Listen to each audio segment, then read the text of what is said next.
그렇다면 이 수십억 원에 달하는 어마어마한 기부금이 어디에 쓰였을까요? 위안부 할머니들의 추위도 해결해주지 못했던 것 아니냐, 이런 지적까지 나왔습니다. 자, 김 기자, 무슨 내용입니까? 정 의원이요. 기부금을 많이 모은 데 반해서 실제로 할머니들에게 직접 지원한 금액이 터무니없이 적다라는 지적은 그동안 계속 나와왔잖아요.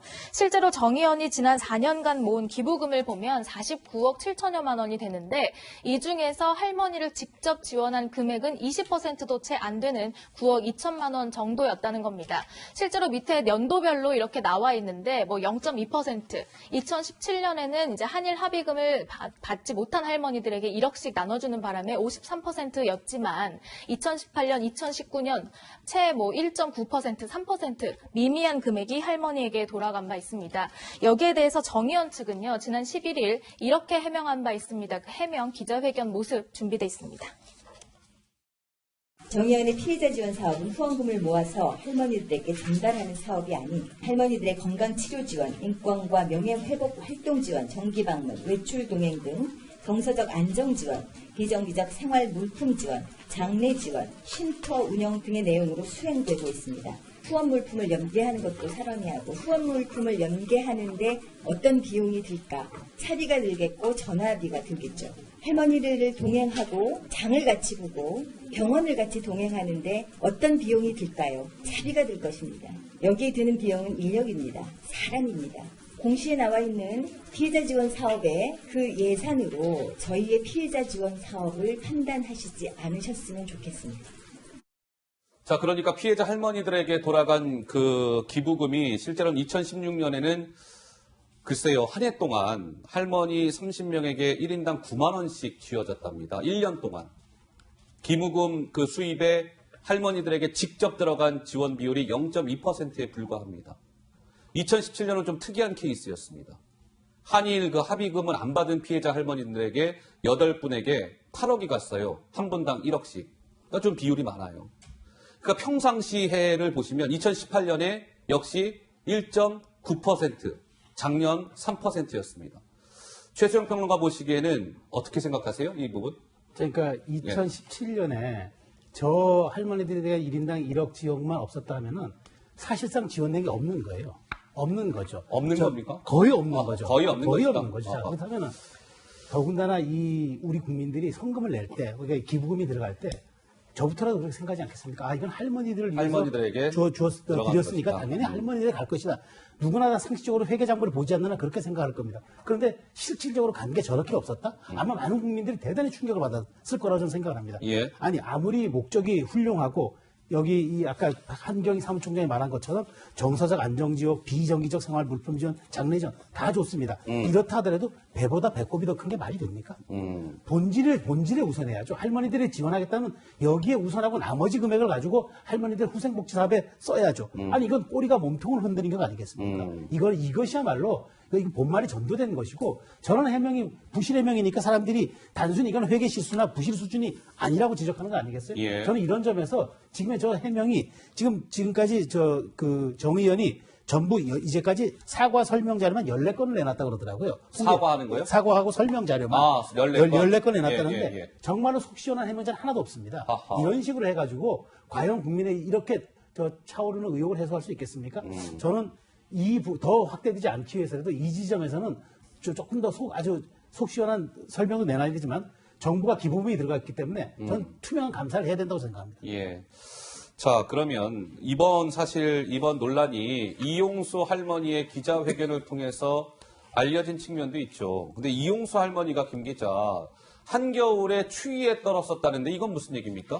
한 행사에서요, 이용수 할머니가 추위, 난방비 지원에 대한 어려움을 호소한 적이 있다고 합니다. 따라서 대구시장의 민주당 관계자가 온수 매트를 설치해준 것이 한번 보도가 된 바가 있어요. 저때 온수 매트를 받고 기뻐하는 이용수 할머니의 사진이 해당 보도에 실리기도 했는데, 방금 최 평론가님께서도 말씀하셨듯이 장례비 지원, 생활 물품 지원 등등 여러 가지 인건비 이런 것들을 이야기하고 있지만 정작 피해 할머니는 난방에도 어려움을 겪고 있었다. 이런 점들이 거론되는 사례입니다. 자, 이용수 할머니 목소리 한번 듣고 오시죠. 수요일 되면 먼 데서도 옵니다. 또 외국서도 옵니다. 그런 분들이 십시일반으로 돈을 내지 않습니까? 이것은 정말 할머니들한테 쓰는 게 아니고 도대체 어디 쓰는지 쓰는 적이 없습니다. 정신대 대책협의회도 한 3년 있었습니다. 있음성 벽시계 하나 사도록 하니까 안 사줍디다. 다른 할머니도 안 사줬는데요. 그랬습니다. 속을 만쩍 쏘았고 이용당할 만큼 당했습니다. 너무 억울하고 너무 서럽고 내가 왜 이래 당해야 됩니까? 자, 이번 논란 이후에 이런 증언들이 좀 잇따르고 있습니다. 위안부 피해자 할머니, 실제로 그 피해자 할머니예요. A씨 할머니는 정대협이라는 곳은 그동안 과일 몇 번 사왔을 뿐 내 계좌로 1,000원 한 장 보낸 적이 없습니다. 그리고 위안부 피해 할머니 자녀들 같은 경우에는 정대협, 정의연 사람들이 우리 어머니 계좌로 돈 보낸 적이 단 한 번도 없어요.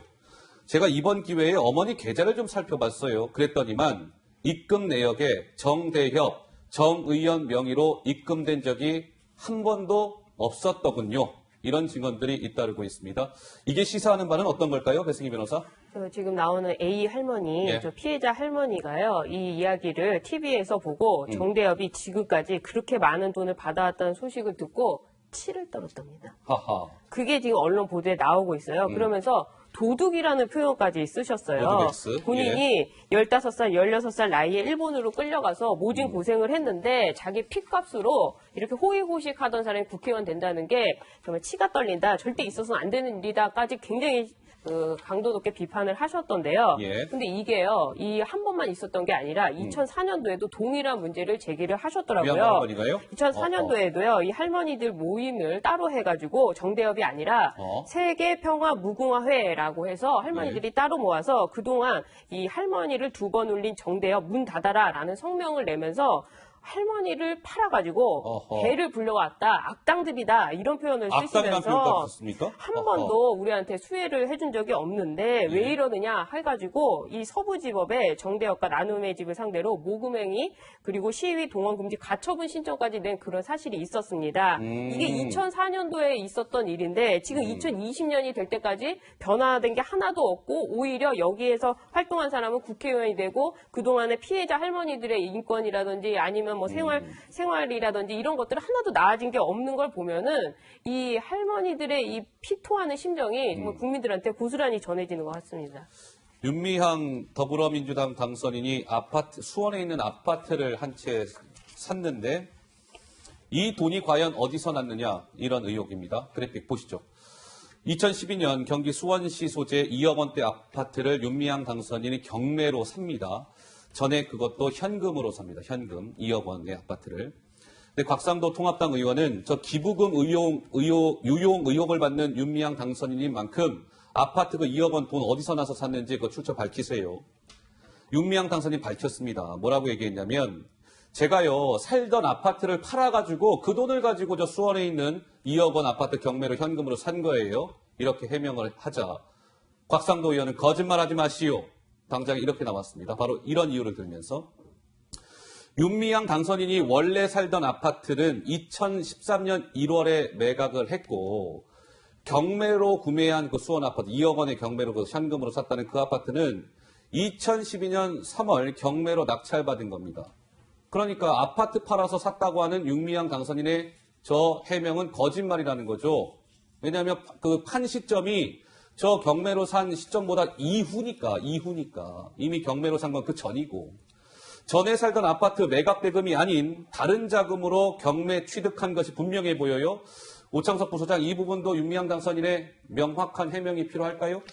저 부분은 사실 이제 거래 대금 계좌 내역을 보면은 금방 드러날 것이라고 보고요. 예. 사실은 시간상으로 애초에 맞지가 않죠. 2013년에 매각했던 금액으로 2012년 돈을 산다는 것도 혼자만 타임머신 타고 돌아다닐 수도 있는 것도 아닌데 일단 불가능한 내용인 것이죠. 예. 저 부분에 있어서는 사실은 명명백백하게 밝혀야 되고 만약에 저 부분이 저 금액의 출처가 시민단체로 분류된 정대협에서 나왔다. 지금의 정의원에서 나왔다. 이 부분에 있어서는 사실 공급 유용입니다. 어떠한 시민도 어떠한 국민도 할머니를 위해서 써달라고 했었지 본인의 아파트 매각 다금으로 써달라고 얘기한 적이 없거든요. 예. 이건 추측일 뿐이나 일단 시간상으로 맞지 않기 때문에 저 시간상으로 맞지 않는 부분에 대해서는 지인에서 빌렸다. 뭐 이러면 저는 이해는 할 수 있다고 봅니다. 근데 그런 부분이 아니다라면 저 금액이 도대체 어디서 흘러 들어왔는지는 또 역시나 소명해야 된다 봅니다. 그러니까 최수영 평론가 저게요. 저 아파트 구매 비용과 관련해서는 당장 하루 만에 윤미향 당선인이 거짓말한 거 아니냐라는 논란이 지금 당장 하루 만에 불거진 거 아니겠습니까? 그러니까 제가 보기에 본인이 예. 급하게 말을 만들다 보니까 꼬인 것 같아요. 뭐, 저 어허. 진실은 오창석 평론가, 부소장 말씀하신 대로 이제 더 들여다봐 봐야 알겠지만 저는 제가 보기에 급하게 해명을 하려다 보니까 이제 이게 꼬인 것 같은데 아니, 어느 세상에 아파트가 팔리기 1년 전에 돈이 입금되는 경우가 어디 있습니까? 그건 상식적으로 납득이 안 되는 예, 거잖아요. 예. 그렇다면 저기에 대한 소명을 밝혀야 하는데 본인이 그 급하게 내다 보니까 아마 집한 돈, 이게 아마 목돈이다 보니까 그렇게 한 것 같은데 사실 경매 자금을 그러니까 많은 사람들이 일반 사람들이 경매를 받아서 아파트를 마련하기도 참 쉽지도 않지만 설령 한다 해도 그게 전액 현금으로 들어가는 경우도 대단히 전액 이례적이 현금으로 사는 경우는 그게 드물다? 대단히 이례적이죠. 저는 사실 제 주변에서 저런 사례를 보지는 못했어요. 그렇기 때문에 굉장히 이례적인 사안이기도 한데 본인이 저렇게 얘기하는데 일단 본인이 하는 얘기마다 꼬이잖아요.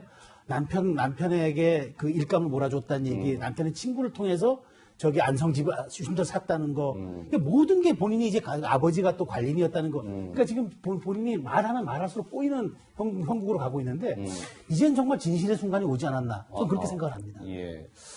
자, 그러면 시청자 여러분들은 지금 저희가 장시간 오늘 이야기를 했습니다. 근데 논란의 중심에 서 있는 인물은 지금 이제 예비 국회의원이죠. 5월 30일 이후에는 이제 21대 국회의원이 됩니다. 집권 여당 소속의 그것도 국회의원이 됩니다. 민주당 소속의. 그러면 이쯤 이런 논란이 불거졌으면 여러분들께서는 국회의원을 하는 것에 대한 그럴 수 있지 해도 돼. 이쯤 되면 사퇴해야 돼. 여러 가지 생각들이 있으실 겁니다. 그러면 당사자의 생각이 무엇보다 궁금해지는데요. 자, 김 기자 어떻게 설명하고 있습니까? 거취 문제에 대해서 사퇴 요구가 빗발치고 있지만, 야당에선 사퇴 요구가 빗발치고 있지만, 본인은 그럴 뜻은 없어 보입니다. 일단 사과는 했어요. 이런 상황에 이르게 된 데에서는 심심한 깊은 사과를 한다라고 하면서도 사퇴 요구에 대해서는 고려하지 않고 있다라는 입장을 밝히면서 의정 활동을 통해서 증명할 테니 지켜봐 달라라고 입장을 밝혔습니다. 민주당 내에서는 좀 기류가 엇갈리고 있습니다. 그 가운데 한 축은 여전히 친일 세력에 맞서자는 이야기입니다. 그 목소리 준비되어 있습니다. 친일 반인권 반평화 세력의 부당한 공세, 이 부분에는 저는 제대로 우리가 대응을 해야 된다고 생각합니다. 국민들께서도 이 사건을 바라보면서 나오는 목소리가 어디에서 나오는가 하는 것들을 알 수 있도록 저는 우리들이 해야 된다고 생각합니다. 지금 정 의원 자체 내에서도 외부 기관의 세계 감사를 받기로 했고 그걸 발표를 했습니다. 저는 당연히 밝혀져야 된다고 생각하고 필요하면 정부에서도 다 감사도 해야 된다고 생각합니다. 자, 그러니까 윤미향 당선인은 좀 전 그래픽이 이제 다시 등장할 텐데요. 심심한 사과를 한다면서도 사퇴 요구에 대해서는 고려하지 않습니다. 오히려 이렇게 얘기하죠. 내가 이제 5월 30일부로 국회의원이 되는데요. 의정 활동을 통해서 증명할 테니까 저 좀 예쁘게 봐주시면 안 될까요? 잘 지켜봐 주세요. 라고 이야기했습니다. 배승희 변호사 어떻게 생각하세요? 네, 심심한 사과를 하겠다는 건지 아니면 뻔뻔하게 내가 국회의원이 되겠다는 건지 좀 국민들이 판단하실 것 같은데요. 저는 후자의 목소리가 있다고 봅니다. 예. 국회의원이 돼가지고 그 지위를 이용해서 예를 들어 자녀 입학에 또 자녀가 취업하는데 그리고 뭐 군대 문제 이런 거 해결하면 어떻게 됩니까? 이게 다 그 권력을 사적으로 유용하기 때문에 발생하는 문제들 아닙니까? 그런데 이분은 권력이 시작이 되기도 전에 이 시민단체라는 그 집행부에서 이렇게 어마어마한 일을 한 겁니다. 자기 남편의 사업에도 도움을 주고 또 자기 아버지한테 월급도 주고 그것 말고도 지금 나오는 의혹들을 보면 이 SNS 본인 계좌를 올려가지고요. 할머니 조의금도 자기가 개인 계좌로 받고 그것도 또 알고 보니까 유가족한테 지급도 안 했다는 겁니다. 세상에 어떤 사람이 조의금을 자기가 갔습니까? 그 장례식 사용하면요. 그 집안에 있는 그 형제자매들도 조의금을 나눠 갔는데 이런 분이 어떻게 과연 국회의원에 들어가서 권력을 행사하고 거기서 또 사적으로 그 권력을 행사하지 않을 수 있을까 하는 점에 당연히 문제가 있는 것이고 이것을 가지고 친일 논란으로 해서 아까 김상희 의원이 이야기를 한 부분이 있는데 이거는 친일이라고 한다면 당장에 지금 이 문제를 제기한 할머니들을 향해 가지고 친일이라고 하는 거냐라는 비판에 직면해서 오늘 박범계 의원이 라디오 인터뷰를 바로 한 걸 보니까 당의 기류가 바뀌고 있다라고 하면서 시간이 없다고 하더라고요. 그런 걸 보면 이 민주당 내에서도 당 분위기가 이게 친일이고 반일 일이고 이런 논란을 떠나가지고 이 기류를 바꿔서 이 당선인을 예. 아마 제명시키려는 쪽으로 가지 않을까 그런 생각이 듭니다. 자, 우리 최수영 평론가. 저는 예. 이제 이런 생각이 들어요. 그러니까 이게 정의기억연대잖아요. 자, 이렇게 위안부 역사를 밝히는 것도 저는 정의라고 생각합니다. 그러나 할머니들이 저렇게 억울한 사연을 마음을 밝히는 것도 정의입니다. 그럼요. 저 정의의 진실의 성역이 어디 있습니까? 저는 그런 점에서 그 정의원이 어쨌든 이제까지 일본의 성과와는 별도로 해가지고 정말 낱낱이 밝혀야 된다 생각합니다. 이게 사실 지금 보면은 아까 여러 가지 사진들 말이죠. 이게 게시판에서 사라지고 있다 그래요.